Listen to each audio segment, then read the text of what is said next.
इस कहानी का आगाज़ होता है और अफ़गानिस्तान बॉर्डर दिखाया जाता है जहाँ पर यूएस आर्मी भी मौजूद होती है। वो लोग टोनी नाम के बंदे जो कि वेपन्स का काम किया करता था उसका इंतज़ार कर रहे होते हैं और कुछ ही देर में वो आ जाता है। फिर वो एक मिसाइल दिखाता है और वो उन्हें बताता है कि एक ही मिसाइल पूरी कंट्री को तबाह करने के लिए काफ़ी है। दरअसल वो वहाँ पर एक डील करने के लिए आया था, उसका एक्सपेरिमेंट करके दिखाता है और फिर वहाँ से चला जाता है। जब टोनी गाड़ी में बैठकर वहाँ से जा रहा होता है तो अचानक से उसकी गाड़ी पर कोई हमला कर देता है। आर्मी उसको बचाने की बहुत कोशिश करती है मगर वो आर्मी वालों को मार देता है और टोनी अपनी जान बचाने के लिए जब वहाँ से भाग रहा होता है तो वो वहाँ जाकर गिरता है जहाँ पर पास ही उसका मिसाइल होता है। वो जैसे ही फटता है तो वो बहुत ज़्यादा ज़ख्मी हो जाता है। अब हमें 36 घंटे पहले का वक्त दिखाया जाता है जब टोनी ने एक कंपनी जो कि उसके फादर और उसके दोस्त ने मिलकर बनाई थी उसको चला रहा होता है तो उसको बेस्ट वेपन इंजीनियर का अवार्ड मिलता है जो कि कोई और रिसीव करता है। फिर वो शख्स वो अवार्ड जाकर टोनी को देता है तो टोनी कहता है कि मुझे इसकी ज़रूरत नहीं, मेरे पास ऑलरेडी बहुत सारे अवार्ड्स हैं। टोनी वहीं पर वो अवार्ड लोगों को देकर वहाँ से जाने लगता है तो वहाँ पर रिपोर्टर आ जाती है। वो रिपोर्टर टोनी से पूछती है क्या आप अपने बनाए गए प्रोडक्ट से सेटिस्फाई हैं? तो टोनी आगे से जवाब देता है यस, मैं टोटली सेटिस्फाई हूँ।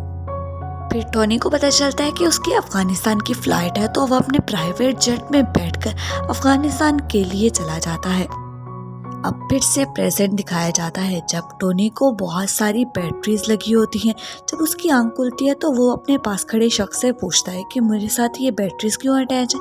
तो वो बताता है कि तुम्हारे ही बनाए गए मिसाइल के कुछ पार्ट्स तुम्हारी बॉडी के अंदर चले गए थे। अब हमारे पास सिर्फ एक ही रास्ता था कि वो तुम्हारे दिल के पास जाने से रोके जाए। दरअसल टोनी को कुछ टेररिस्ट ने किडनैप कर लिया था और इतनी ही देर में टेररिस्ट का हेड वहाँ पर आता है। वो टोनी को बताता है कि मुझे तुम्हारी बनाई गई प्रोडक्ट बहुत ज़्यादा पसंद आई है। टेररिस्ट का हेड टोनी से कहता है कि दरअसल मिलिट्री ने हमारे बॉर्डर पर कब्जा किया हुआ है तो मुझे भी वैसा ही वेपन बना कर दो और हम मिलिट्री से अपना बॉर्डर छुड़वा सकें, और जब मिलिट्री हमारा बॉर्डर छोड़ कर चली जाएगी तो हम तुम्हें भी छोड़ देंगे। टोनी ऐसा करने से इनकार कर देता है तो उसका साथी कहता है कि ऐसा मत बोलो और कोई ऑप्शन नहीं है। टोनी के पास खड़ा हुआ शख्स भी वेपन बनाने का काम किया करता था। अब वो दोनों मिलकर डिसाइड करते हैं कि यहाँ से बाहर कैसे निकला जाए। वो शख्स कहता है कि मैं अपनी फैमिली के पास जाना चाहता हूँ तो टोनी बताता है कि मेरी तो फैमिली नहीं बस एक ड्राइवर और असिस्टेंट है। अब वो दोनों प्लान बनाने लगते हैं कि यहाँ से बाहर कैसे निकला जाए। दोनों मिलकर एक ड्रेस डिज़ाइन करते हैं जो कि बुलेट प्रूफ होता है।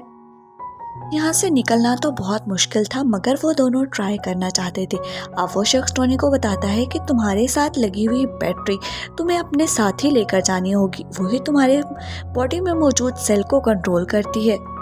ये लोग जिन भी चीज़ों की डिमांड करते हैं टेररिस्ट का हेड इन्हें वो प्रोवाइड कर देता है। वो यही समझ रहा होता है कि शायद ये वही मिसाइल बना रहे हैं। जैसे ही वो लोग वो ड्रेस बनाने में कामयाब होते हैं तो टेररिस्ट के हेड को भी ये बात पता चल जाती है। वो टोनी के साथ मौजूद शख्स को पकड़ लेते हैं और उसको बहुत ज़्यादा जख्मी करते हैं।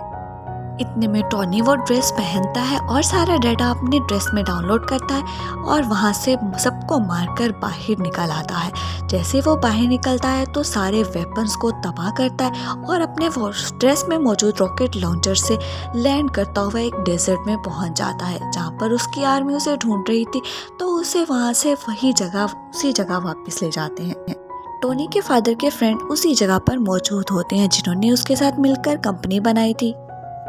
अब टोनी कहता है कि वो एक प्रेस कॉन्फ्रेंस करना चाहता है तो सभी मीडिया वहाँ पर आ जाता है और वो मीडिया को बताता है कि अफ़गानिस्तान के लोगों ने उसे किडनैप कर लिया था और वो कह रहे थे कि वो उन्हें भी वैसा ही रॉकेट लॉन्चर बना कर दे।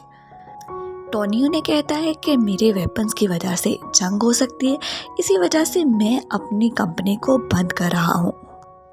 टोनी की यह बात सुनकर उसके फादर के फ्रेंड को बिल्कुल भी अच्छा नहीं लगता। फिर वो आकर गुफ्तगू करते हैं और वो कहते हैं कि ऐसा कुछ नहीं है, टोनी अभी अभी अपनी जान बचा कर आया है, इसी वजह से वो इतना ज़्यादा डरा हुआ है, मगर ऐसा कुछ नहीं हो रहा।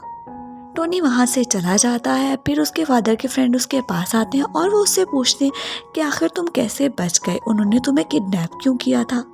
फिर टोनी उसको अपने ड्रेस के बारे में बताता है जिसका कुछ पार्ट उसकी बॉडी में मौजूद होता है। तो वो उसे देखकर कहते हैं कि तुम्हें तो इस पर मज़ीद काम करना चाहिए और हम इस तरह से मज़ीद पैसे कमा सकते हैं। मगर टोनी इस बात से इनकार कर देता है। इसके बाद टोनी अपनी सेक्रेटरी के पास जाता है और उसे कहता है कि उसने एक न्यू प्रोडक्ट बनाई है, उसकी बॉडी में मौजूद प्रोडक्ट के साथ वो इसको चेंज कर दे। तो वो उस बारे में पूछती है। फिर टोनी उसे बताता है कि उसकी बॉडी में कुछ मेटल मौजूद है वो और ये प्रोडक्ट उन मेटल को हार्ट के पास जाने से रोकती है। दूसरी जानिब टेररिस्ट के कुछ लोग उस डेजर्ट में पहुंच जाते हैं और उन्हें उसकी बॉडी के कुछ पार्ट्स मिल जाते हैं। फिर वो जाकर उसको देखते हैं कि उसने वो कैसे बनाई थी। इधर टोनी एक न्यू ड्रेस बनाने में कामयाब हो जाता है जिसको वो ऑर्डर देता है और वो उसको हवा में उड़ाने लगती है। तो जब उसे कहता है कि और ऊंचा, तो वो बहुत ज़्यादा ऊपर पहुंच जाता है जहां पर ठंड की वजह से उसकी बॉडी पर बर्फ़ जमने लगती है और उसके सिस्टम में एरर आने लग जाता है। तो वो नीचे गिर ही रहा होता है कि वो फिर से अपने सूट को ऑर्डर देता है कि वो उसको और ऊपर ले जाए। अब वो अपने घर पर पहुंच जाता है और वो अपने सूट को देखता है कि इतनी ऊंचाई पर जाने के बावजूद भी उस पर कोई फर्क नहीं पड़ा था। टोनी की सेक्रेटरी ने टेबल पर कुछ लिख कर रखा होता है जिसको देखकर वो बहुत खुश होता है। फिर वो एक पार्टी में चला जाता है। टोनी वहाँ पर अपनी सेक्रेटरी से मिलता है। फिर वहीं पर वो रिपोर्टर आ जाती है। तो वो उससे बताती है कि जैसा मिसाइल तुमने बनाया था वैसे ही मिसाइल अब अफगानिस्तान खुद बना रहा है। मुझे नहीं लगता है कि ये तुम्हारी मर्जी से हो रहा है। तो टोनी उसकी बात सुनकर सीधा ही अपने बाबा के दोस्त के पास आता है। जब टोनी उससे पूछता है तो वो कहता है कि हाँ, मुझे ऐसा मजबूरी में करना पड़ा। टोनी उस पर बहुत ज़्यादा गुस्सा करता है। टोनी उसे कहता है कि हमारी कंपनी टेररिस्ट की हेल्प नहीं कर सकती, वो लोगों के साथ बहुत जुल्म करते हैं, मगर वो उसकी बात नहीं मानता। तो टोनी घर आ जाता है और अपने ही ड्रेस को इतना एडवांस कर लेता है कि उसके अंदर से आग निकलने लगती है और छोटे छोटे ब्लास्ट भी कर सकता था वो। अब टोनी अपना ड्रेस पहनकर अफगानिस्तान जाता है और वहाँ पर सबसे लड़ता है। फिर अपने ड्रेस के ज़रिए वहाँ पर रॉकेट लॉन्च कर देता है। आर्मी को भी एक्सप्लोजन की खबर पहुंच जाती है, मगर वो अभी इन्वेस्टिगेट कर ही रहे होते हैं कि टोनी अपने फ्रेंड जिसने उसको अवार्ड दिया था उसको कॉल करता है और कहता है कि ये सब मैंने ही किया है, मगर मेरा नाम मत आने देना। तो वो अपनी आर्मी से कहता है कि शायद ये किसी दुश्मन ने दूसरे दुश्मन पर हमला किया होगा। इस तरह से कोई टोनी का जिक्र भी नहीं करता। टोनी के फादर के दोस्त को जब ये बात पता चलती है तो वो जल्दी से अफ़गानिस्तान के लिए निकल जाता है और वो उनसे इस बारे में पूछता है। तो वो बताते हैं कि हम जान चुके हैं कौन था, मगर हम पूरी इन्वेस्टिगेशन के बाद ही किसी और को बताएंगे।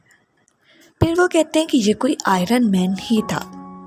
अब वो कहते हैं कि अगर तुम हमें पैसे दो तो हम उसके ड्रेस का डिज़ाइन तुम्हें बनाकर दे सकते हैं, मगर वो ऐसा नहीं करता। ज़बरदस्ती उनसे वो ड्रेस लेकर वहाँ से आ जाता है।